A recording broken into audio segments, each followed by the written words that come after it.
कुन्देन्दु तुषारहार धवला या शुभ्रवस्त्रावृता या वीणावरदण्डमण्डितकरा या श्वेतपद्मासना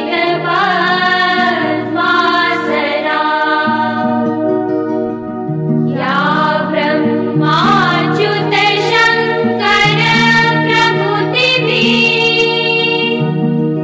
देवैः सदा वन्दिता श्यामा पातु सरस्वती भगवती निःशेषजा। नमस्ते विद्यार्थी मित्रों, ધોરણ 6 સામાજિક વિજ્ઞાનમાં આપણે પાઠ નંબર 8 ભારતવર્ષની ભૌતિકતાનો અભ્યાસ કરતા હતા। એમાં આપણે ઘણા બધા બિંદુઓનો અભ્યાસ કર્યો છે। આગળ જે બિંદુ બાકી છે એનો આજે આપણે અભ્યાસ કરવાના છીએ। આજે આપણે બે બિંદુઓનો અભ્યાસ કરવાના છીએ। બે બિંદુઓમાં પહેલો બિંદુ છે પ્રાચીન ભારતમાં શિલ્પ અને સ્થાપત્ય। એના પછી બીજો બિંદુનો અભ્યાસ આપણે કરીશું સ્તૂપો અને વિહારો। તો આના પહેલાં આપણે જોયું હતું છેલ્લો બિંદુનો અભ્યાસ કરે તો કે પ્રાચીન ભારતમાં ચિત્રકલા કયા પ્રકારે હતી અને કયા કયા પ્રકારના ચિત્રો છે એ માનવ જીવન છે એના મનુષ્યના મનોભાવને પ્રગટ કરતું વિશિષ્ટ માધ્યમ છે એનો આપણે અભ્યાસ કર્યો હતો। આજે આપણે જોઈએ પ્રાચીન ભારતમાં શિલ્પ અને સ્થાપત્ય। તો હડપ્પીય સભ્યતામાં જોવા મળતું નગર આયોજન એ ભારતીય સ્થાપત્યના વિશ્વ પ્રસિદ્ધ નમૂના છે। હડપ્પીય જે સંસ્કૃતિ હતી એ હડપ્પીય સભ્યતા એનું જે નગરનું આયોજન હતું એ ભારતીય સ્થાપત્યના વિશ્વ પ્રસિદ્ધ નમૂના છે। કારણ કે નગર આયોજન હતું એ નગર આયોજન એક ચોક્કસ પ્રકારે કલા કૌશલ્યયુક્ત હતું, કલા કારીગરી અદ્ભુત હતી, એ પ્રકારનું નગર આયોજન હતું। તો એક સમાન નગર રચના હતી, એમાં સ્નાનાગાર બનાવેલું હતું, અનાજના કોઠાર હતા, ઔદ્યોગિક એકમો હતા અને વરસાદી પાણીના પ્રબંધ સાથે સંકળાયેલા અનેક સ્થાપત્યો હડપ્પીય સભ્યતા સાથે સંકળાયેલા છે। તો એક ઉત્તમ કહી શકાય પ્રકારની એક સમાન નગર રચના હતી। નગરો હતા, બધા નગરોની રચના એ એક સમાન થતી હતી। એક ચોરસ કાટખૂણે બધા રોડ મળતા હતા, કચરાની નિકાલની વ્યવસ્થા હતી, દીવાબત્તીની વ્યવસ્થા હતી, ગંદા પાણીના નિકાલની વ્યવસ્થા હતી, ગટરની વ્યવસ્થા હતી, જાહેર માર્ગો છે એની વ્યવસ્થા હતી। આ પ્રકારે એક ઉત્તમ નગર રચના એ હડપ્પીય સભ્યતાના નગરોની હતી। એમાં જાહેર સ્નાનાગૃહ પણ મળી આવી છે, અનાજ ભરવા માટેના કોઠારો છે એ પણ, અને ઔદ્યોગિક એકમો એટલે ઉદ્યોગો વિવિધ પ્રકારના હોય મોટા મોટા ઔદ્યોગિક એકમો પણ મળી આવ્યા છે। અને વરસાદનું પાણી વહી ના જાય અને વરસાદનું પાણી છે એનો યોગ્ય રીતે એનો પ્રબંધ થાય, જે પાછળથી પીવાના ઉપયોગમાં આવે કે ઉપયોગ લેવા માટે પાણી આવે એની પણ વ્યવસ્થા એ હડપ્પીય સભ્યતામાં હતી, જે પ્રાચીન ભારતનો ઇજનેરી કળાનો ઉત્તમ નમૂનો ગણાય છે। અને આ હડપ્પીય સભ્યતાનું નગર આયોજન પ્રાચીન ભારતનું ઉત્તમ કક્ષાનું ઇજનેરી નમૂનો ગણાય। આ સ્થાપત્યમાં ગુફા સ્થાપત્ય, મંદિર સ્થાપત્ય અને મહેલોના સ્થાપત્યનો સમાવેશ થાય છે। તો જે વિવિધ સ્થાપત્ય છે એ સ્થાપત્યમાં ગુફા સ્થાપત્ય, ગુફાઓ જે છે ગુફાઓની રચના કયા પ્રકારે કરવામાં આવી, જેમ અજંતા ઇલોરાની ગુફા તમે જુઓ તો એ અજંતા ઇલોરાની ગુફા આખો પથ્થર કાપીને કયા પ્રકારની વિવિધ પ્રકારની જે ગુફાઓ બનાવી છે એટલે ગુફા સ્થાપત્ય। પછી મંદિર સ્થાપત્ય, મંદિરો છે પણ મંદિરોની પણ વિવિધ પ્રકારની કલા કારીગર છે, એમાં પણ અલગ અલગ દેવો છે એમની મૂર્તિઓ છે, અલગ અલગ પથ્થરો છે, પથ્થરો પર કરેલી કોતરણી છે, અલગ અલગ પ્રકારના પથ્થરો એ છે એને જોઈન્ટ કરીને એક સરસ મજાનું મંદિર છે એનું નિર્માણ, અને જોઈએ તો અલગ અલગ પ્રકારના મૂર્તિઓ આપણને એ જોવા મળે, અને કલાકારી એ ઉત્તમ પ્રકારની જોવા મળે. એટલે મંદિર સ્થાપત્ય. ત્રીજું છે મહેલોના સ્થાપત્યનો સમાવેશ. મહેલો છે તો મહેલો પણ એક બીજા કરતાં અલગ તરી આવે, એકબીજા કરતાં ચડિયાતા મહેલો આપણને જોવા મળે. ભારતમાં પણ તમે જુઓ, રાજસ્થાનની અંદર જે પહેલાં પણ મહેલો છે એક એકથી ચડિયાતા છે, એક એકથી અલગ છે, એનું સ્થાપત્ય એક એકથી અલગ છે, એનું નિર્માણ એક એકથી અલગ રીતે કરવામાં આવ્યું છે. ગુફા સ્થાપત્યોમાં બારાબારની પહાડીઓ, નાસિકના ગુફા શિલ્પો, અજંતા ઇલોરા અને અમરાવતીની ગુફા શિલ્પોનો સમાવેશ થાય છે.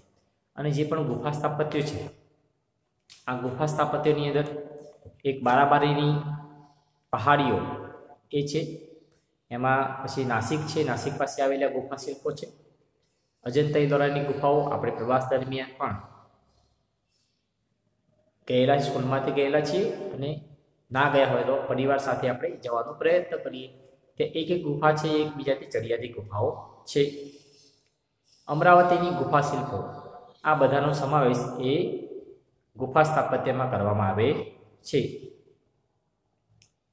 એ જ રીતે શિલ્પકલામાં મૂર્તિકલાનો ભારતમાં પૂર્ણપણે વિકાસ થયો હતો.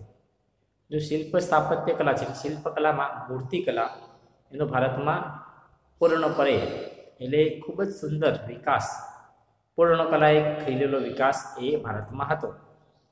મૂર્તિકલામાં બે કળા શૈલીઓ પ્રાચીન ભારતમાં પ્રચલિત હતી. તો મૂર્તિકળા છે એમાં પણ બે પ્રકારની કળાઓ હતી. એમાં એક છે ગાંધાર કલા, જે ગ્રીક અને ભારતીય કલા શૈલીનો સંગમ હતી. એટલે અરબસ્તાન છે, અરબસ્તાનને પહેલાં ગાંધાર તરીકે ઓળખવામાં આવતું. તો આ ગાંધારમાં એક કલા હતી, ગાંધાર કલા તરીકે ઓળખવામાં આવતી, જેમાં ગ્રીક અને ભારતીય, જે ગ્રીકો બહારથી આવ્યા એ અને ભારતીય લોકો હતા, આ બંને લોકો છે એમને જે કલા શૈલીનો વિકાસ કર્યો એ હતી ગાંધાર શૈલી, એ ગાંધાર કલા.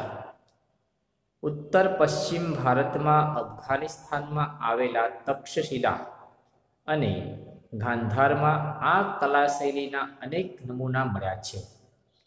તો ઉત્તર અને પશ્ચિમ ભારત, ઉત્તરથી લઈએ તે પશ્ચિમનો જે ભાગ છે, એટલે ગુજરાત સુધીનો જે ભાગ છે આખો, એ એમાં અફઘાનિસ્તાન પાસે જે તક્ષશિલા નામની જે વિશ્વવિદ્યાલય જે આવેલી હતી, એ વિશ્વવિદ્યાલય અને ગાંધાર, ત્યાં આ કલા શૈલીના અનેક પ્રકારના ઉત્તમ નમૂનાઓ ત્યાંથી મળી આવ્યા છે. કઈ કલા? તો ગાંધાર કલાના. તેમાં બુદ્ધની મૂર્તિઓ મોટા પ્રમાણમાં બની હતી, અને એમાં સૌથી વધારે મૂર્તિઓ કોઈ બની હોય તો ભગવાન બુદ્ધની મૂર્તિઓ બનેલી આપણને જોવા મળે છે. બુદ્ધની વિશાળ પ્રતિમાઓ અને આ કલા શૈલીમાં બામિયાન અને ચારસદ્દામાં જોવા મળે છે. બુદ્ધની જે વિશાળ પ્રતિમાઓ, ઘણી બધી જગ્યાએ આપણને બુદ્ધની વિશાળ પ્રતિમાઓ જોવા મળે, તો આ બુદ્ધની વિશાળ પ્રતિમાઓ આ કલા શૈલીમાં, એમાં બામિયાન અને ચારસદ્દામાં જોવા મળે છે. બીજા નંબરની છે અન્ય કલા શૈલી સંપૂર્ણ ભારતીય છે. પહેલી છે ગાંધાર કલા, બીજી છે અન્ય કલા. અને આ અન્ય કલા શૈલી હતી સંપૂર્ણ ભારતીય કલા શૈલી છે, જે મથુરા કલા તરીકે ઓળખવામાં આવે છે. પેલી ગાંધાર કલા અને આ મથુરા કલા. તેમાં પણ સૌપ્રથમ બુદ્ધની મૂર્તિઓ બની હતી. મથુરા કલામાં સૌથી પ્રથમ કોઈ મૂર્તિ બની હોય તો એ ભગવાન બુદ્ધની મૂર્તિઓ બની હતી. ત્યારબાદ મથુરા કલા શૈલીમાં હિન્દુ દેવી દેવતાઓની મૂર્તિઓ બનવા લાગી, અને એના પછી હિન્દુ દેવી દેવતાઓ જે રહ્યા એમની મૂર્તિઓ પછી મથુરા કલામાં બનવા લાગી. અમરાવતી, અજંતા, નાસિક, સારનાથમાં પણ મૂર્તિકલાના નમૂના પ્રાપ્ત થયા છે. અલગ અલગ જગ્યાએ ભારતમાંથી આ મૂર્તિકલાના નમૂનાઓ પ્રાપ્ત થયા છે. એમાં અમરાવતી છે, નાસિક છે, અજંતા છે અને સારનાથ, એમાં પણ મૂર્તિકલાના નમૂનાઓ મળ્યા છે. તો સ્થાપત્ય કલામાં અને શિલ્પકલામાં ભારતમાં બે પ્રકારની કલા હતી. એમાં એક કલા હતી જે ગાંધાર કલા તરીકે ઓળખવામાં આવતી, જે ગાંધાર અને એટલે ગ્રીક અને ભારતીય કલાનો સંગમ હતો. બીજી જે હતી એ સંપૂર્ણ ભારતીય કલા હતી, જે મથુરા કલા તરીકે ઓળખવામાં આવે છે. એના પછીનો બિંદુ છે સ્તૂપો અને વિહારો. બૌદ્ધ ધર્મના સ્થાપત્યમાં સ્તૂપ, ચૈત્ય અને વિહારોનો સમાવેશ થાય છે. જે બૌદ્ધ સ્થાપત્યનું નિર્માણ થયું, એ બૌદ્ધ સ્થાપત્યના નિર્માણમાં 3 પ્રકારના સ્થાપત્યનું નિર્માણ થયું હતું. એમાં સ્તૂપ, પછી ચૈત્ય અને વિહાર, આ 3નું સ્થાપત્યનો સમાવેશ એ બૌદ્ધ ધર્મના સ્થાપત્યમાં કરવામાં આવે છે. ગૌતમ બુદ્ધના નિર્વાણ બાદ તેમના જીવનની યાદગીરી રૂપે સ્તૂપનું નિર્માણ શરૂ થયું. અને ગૌતમ બુદ્ધ જ્યારે પોતે નિર્વાણ પામ્યા અને એમના જીવનની યાદગીરી રૂપે આ સ્તૂપોનું નિર્માણ કરવામાં આવ્યું હતું. સૌપ્રથમ વજ્જી સંઘમાં આ સ્તૂપોનું નિર્માણ થયું. અને વજ્જી સંઘ નામનું જે ગણરાજ્ય હતું, એ ગણરાજ્યમાં સૌ પહેલાં આ સ્તૂપોનું નિર્માણ કરવામાં આવ્યું હતું. સ્તૂપ એટલે નાના ગુંબજ આકારનું, એટલે કે અંડાકાર સ્થાપત્ય. રીસા પ્રશ્ન પૂછે કે સ્તૂપ એટલે શું? તો સ્તૂપ એટલે નાના ગુંબજ આકારનું સ્થાપત્ય, નાના ગુંબજ આકારનું અંડાકાર સ્થાપત્ય, જેને આપણે સ્તૂપ કહીએ છીએ. જેમાં મધ્યમાં બુદ્ધના અવશેષોને ડાબડામાં રાખવામાં આવતા અને બૌદ્ધ ધર્મીઓ ત્યાં ધ્યાન ધરતા.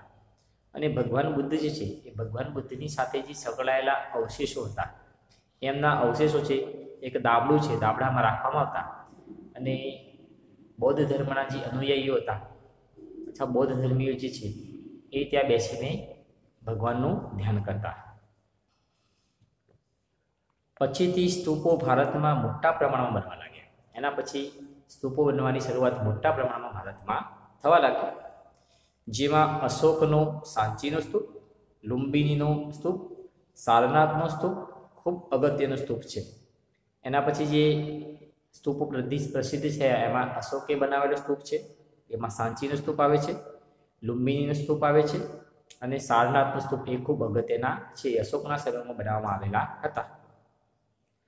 અશોક પછીના સમ્રાટોએ પણ સ્તૂપ નિર્માણની પરંપરાને જાળવી રાખી. એના પછી અશોક પછી જે પણ રાજાઓ આવ્યા, એ સમ્રાટોએ પણ આ સ્તૂપ નિર્માણનું કાર્ય એ કરવા લાગ્યા હતા. એમને પણ આ કાર્ય એ કર્યું હતું.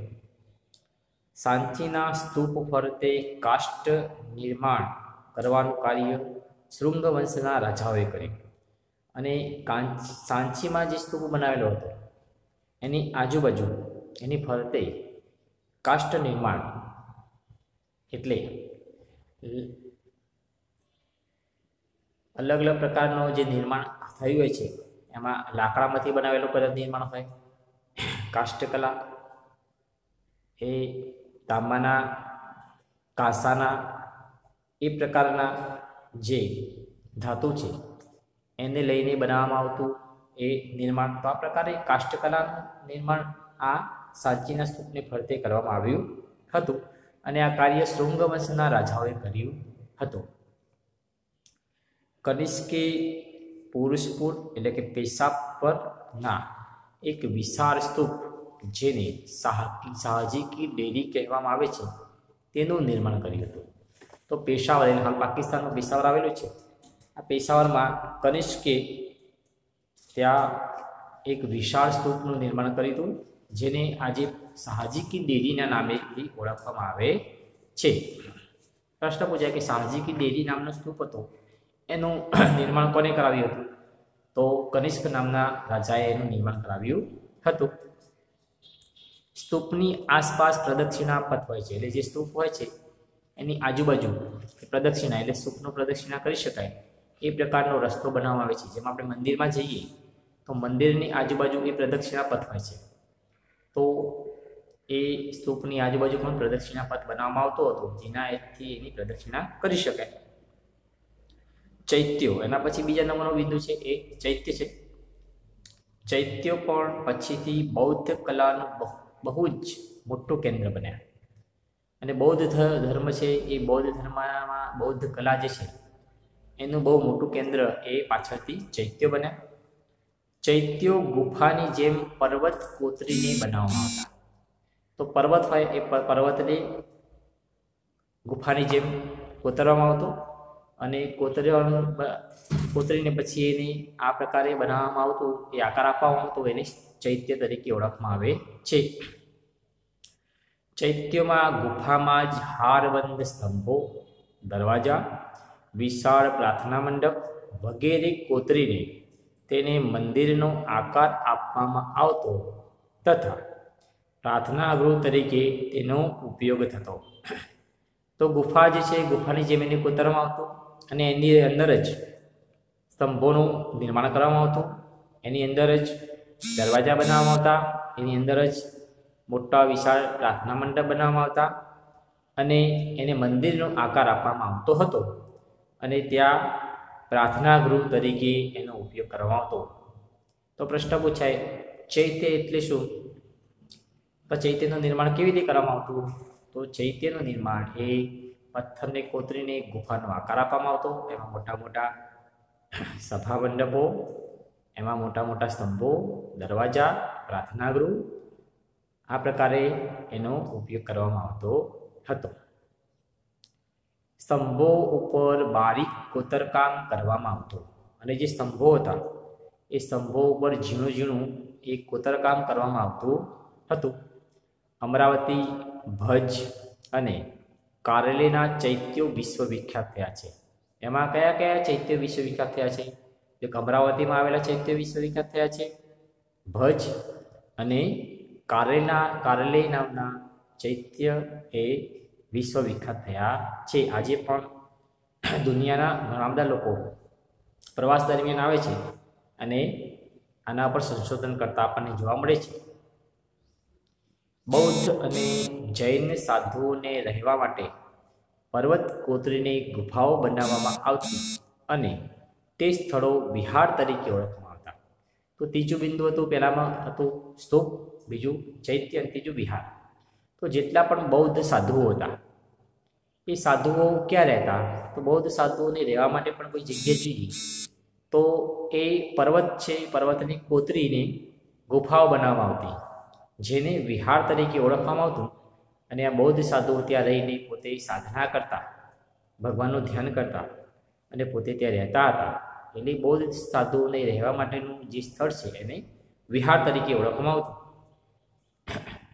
જૈન અને બૌદ્ધ સાધુઓ આ વિહારોમાં રહીને અધ્યયન કરતા અને જેમ બૌદ્ધ ધર્મ અને જૈન ધર્મનો સાથે સાથે વિકાસ થયો હતો એમ બૌદ્ધ ધર્મના સાધુઓ અને જૈન ધર્મના સાધુઓ આ જે વિહારો હતા એ વિહારોમાં પોતે રહેતા, સાધના કરતા, જ્ઞાનની પ્રાપ્તિ કરતા અને પોતે એ અધ્યયન કરતા રહેતા. એના માટે આ વિહારો બનાવવામાં આવ્યા હતા. યુએન સ્વાંગે ઉત્તર ભારતમાં અને ગુજરાતમાં 100 જેટલા વિહારો હોવાનું નોંધ્યું છે. આપણે જોયું કે ભારતમાં અનેક પ્રકારના વિદેશી મુસાફરો આવ્યા હતા. એમાં ચીનથી આવેલો યુએન સ્વાંગ નામનો જે મુસાફર છે એને પોતાની પ્રવાસ નોંધમાં લખ્યું છે કે ઉત્તર ભારતની અંદર અને ગુજરાતમાં 100 જેટલા વિહારો આવેલા છે. એને પોતાની નોંધમાં લખ્યું છે. ઉત્તર ભારત અને ગુજરાતમાં 100 જેટલા વિહારો આવેલા છે. જૈન સ્થાપત્ય કલા સાથે પણ મૂર્તિઓ અને વિહારો જોડાયેલા છે. અને જે બૌદ્ધ જે સ્થાપત્ય કલા છે એમ જૈન સ્થાપત્ય કલા છે. આ જૈન સ્થાપત્ય કલાની સાથે સાથે પણ મૂર્તિઓ અને વિહારો જોડાયેલા છે. આપણે જૈન દેરાસરમાં જઈએ તો જૈન દેરાસરની જે બનાવેલું હોય એમાં તમે જોયું તો એકદમ ઝીણી બારીક કોતરકામ થયેલું હોય, સરસ મજાની મૂર્તિઓ છે એને સરસ આકાર આપવામાં આવ્યો છે.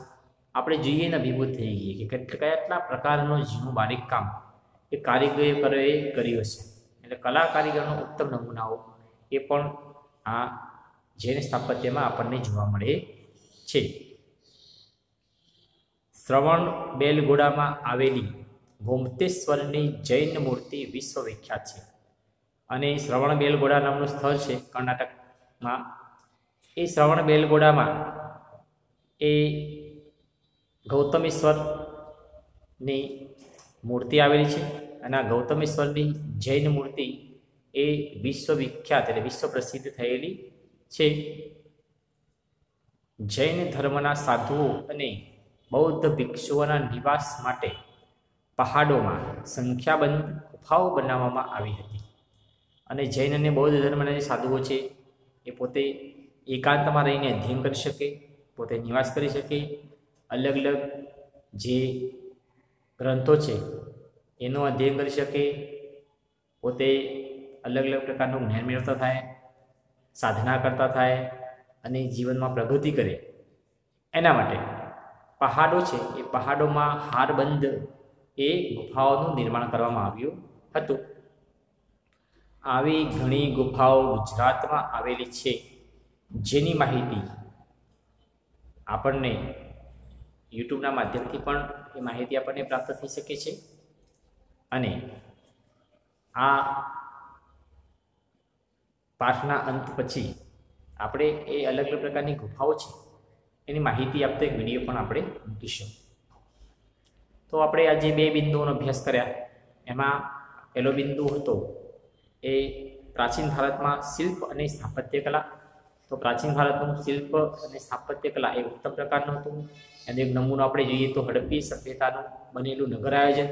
એ નગર આયોજન એટલે વિશ્વ પ્રખ્યાત એક ઉત્તમ પ્રકારનું કહી શકાય એ પ્રકારનું નગર આયોજન અને ઇજનેરી કલાનો ઉત્તમ નમૂનો એ આ હડપ્પી સભ્યતાનું નગર આયોજન હતું. એના સિવાય આપણે જોયું કે અલગ અલગ પ્રકારના સ્થાપત્યમાં ગુફા સ્થાપત્ય, મંદિર સ્થાપત્ય અને મહેલોના સ્થાપત્યનો સમાવેશ એ સ્થાપત્યમાં થાય છે. એમાં ગુફા સ્થાપત્યની અંદર પણ અલગ અલગ પ્રકારે આપણે જોઈએ કે બારાબારીની પહાડીઓ, નાસિકના ગુફા શિલ્પો, અજંતા ઇલોરા અને અમરાવતીના ગુફા શિલ્પો એનો સમાવેશ ગુફા શિલ્પોમાં થાય છે. એ પ્રકારે શિલ્પકલામાં મૂર્તિકલાનો વિકાસ એ ભારતમાં થયેલો હતો અને પૂર્ણ વિકાસ થયેલો જોવા મળે છે. એમાં આપણે જોયું કે મૂર્તિકલામાં પણ 2 પ્રકારની કલા આપણને જોવા મળી. એમાં ગાંધાર શૈલી એટલે ગાંધાર કલા. આ ગાંધાર કલામાં ગ્રીક અને ભારતીય આ બંનેનો કલા શૈલીનો એ સંગમ જોવા મળે છે. એ પ્રકારે પૂર્ણ ભારતીય કલા એનું નામ હતું મથુરા કલા. આમાં કલા શૈલીમાં બુદ્ધના મોટા પ્રમાણમાં મૂર્તિઓ શરૂઆતમાં બની હતી. એના પછી અન્ય કલામાં જોઈએ તો બુદ્ધની મૂર્તિઓ, એના પછી હિન્દુ ધર્મના દેવી દેવતાઓ છે એની મૂર્તિઓ બનવા લાગી હતી. એના પછી આપણે જોઈએ સ્તૂપો અને વિહારો. સ્તૂપ જોઈએ તો સ્તૂપો એ ગોળ અંડાકાર પ્રકારે બનાવવામાં આવતા. પછી વિહારો બૌદ્ધ ધર્મના સાધુ, જૈન ધર્મના સાધુઓને નિવાસ માટે વિહારોનું નિર્માણ કરવામાં આવતું. એ પ્રકારે ચૈત્યો તો પથ્થરો કોતરીને એને બનાવવા માટે આવતા. એમાં મોટાભાગે પ્રાર્થના ગૃહનો સમાવેશ થતો હતો. તો આપણે આ 2 બિંદુઓનો અભ્યાસ કરીએ, ઘરે બેસીને પણ એનો અભ્યાસ કરીએ, જેથી આપણને ધ્યાનમાં આવે કે ભારતીય પ્રાચીન શિલ્પ સ્થાપત્ય કલા કયા પ્રકારની હતી, સ્તૂપો વિહારો વગેરેનું નિર્માણ કેમ કરવામાં આવતું હતું. તો જૈન ધર્મ અને બૌદ્ધ ધર્મની આપણને સારી રીતે માહિતી એમાંથી પ્રાપ્ત થશે. નમસ્કાર.